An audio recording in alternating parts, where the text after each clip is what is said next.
And this is the wonder that's keeping the stars apart. I carry your heart. I carry it in my heart. To Jared and Kathleen.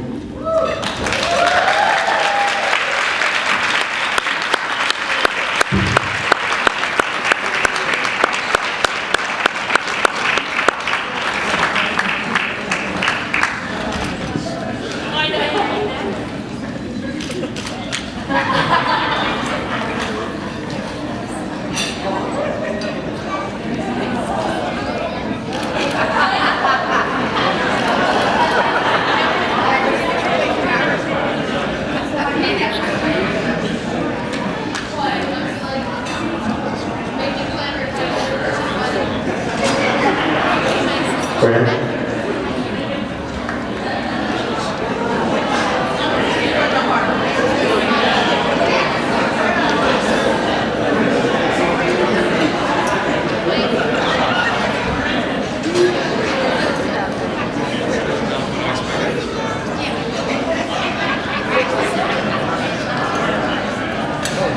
So that's a tough act to follow, but I'll do my best.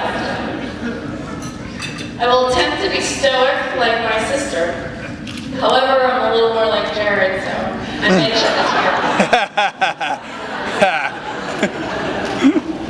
I'd like to take you back to April 8, 2012, the day that Jared proposed to Kathleen. And Kathleen called, oh, by the way, Kathleen, until she was about 14, was Kathleen, and she became Kat from high school on, so she will always be Kathleen. But when Kathleen called to share the exciting news, she asked me to be her maid of honor, and of course, I accepted with pleasure. A few days later, she called again to say, now you know, as maid of honor, you have to give a speech at the wedding. And you better be good. So needless to say, I haven't felt any pressure over the last 12 months. To be honest, since then, there's one specific day that continuously comes to mind when I think about this particular speech. December 10th, 1987. That was the day I was finally going to have a sister. For those of you who don't know, December 10th, 1987 is Matthew's birthday.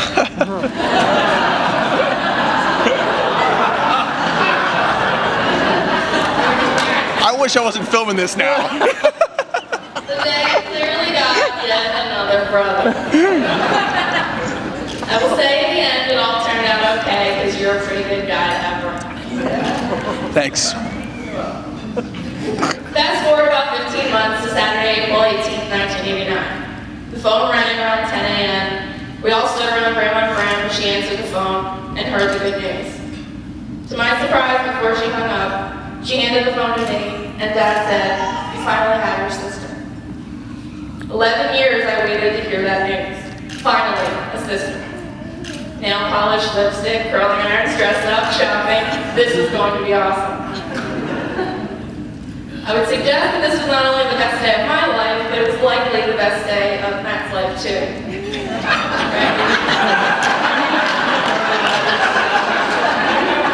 Yes. Fortunately for Matt, my cosmetology efforts now are much more appropriate.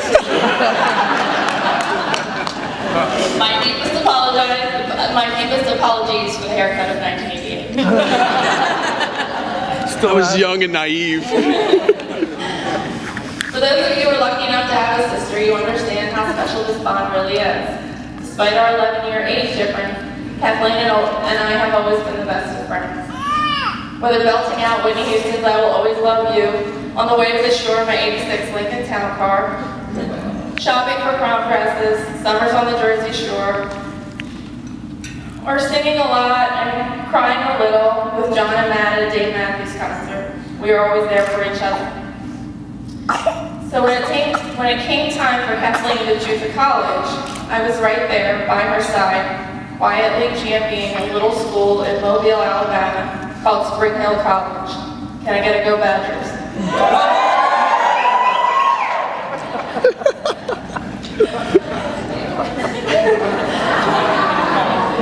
This was not the easiest time for Kathleen, and many questioned the idea of going 18 hours away from home. However, if we learned anything from Pete during that time in our lives, it was that life is short, we should always live it to the fullest, pray, hope, and don't worry. Easier said than done, but in the end, I always knew it was going to turn out just fine.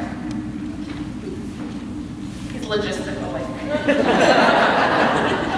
First semester was a bit bumpy and we talked nearly every day.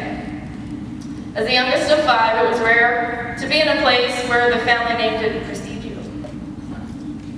All of a sudden, you're on your own in a new world of grits, barbecue, and hey y'all. This would be a little bit getting used to for this Jersey girl.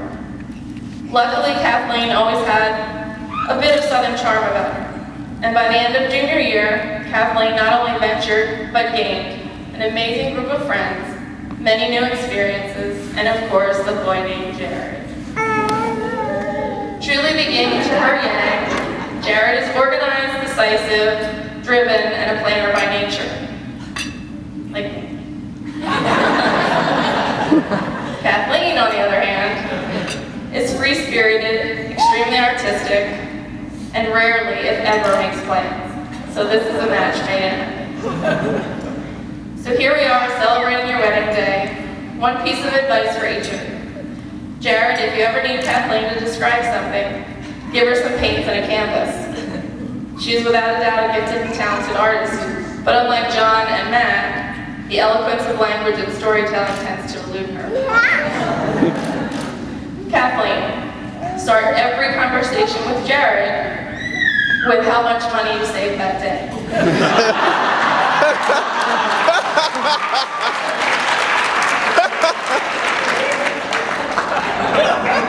Jared will be so fixated and pleased with your savings, he won't pay much attention to anything else you do. So now a bit of advice for both of you. Learn about each other and celebrate what makes you different. Have compassion, respect the plans, but go with the flow. Understand that money is important, but it isn't everything. Always make decisions together, trust in God, and believe in one another. In closing, as we raise our glasses, I'm going to borrow a bit from something Matthew once said. I don't like makeup. I think if Pete had a message for you, he would say, get out there, eat some food, go to a concert, lead a conga line, make somebody happy, take every chance you get to smile, never quit on hope, and never give up on life. To Kathleen and Jared.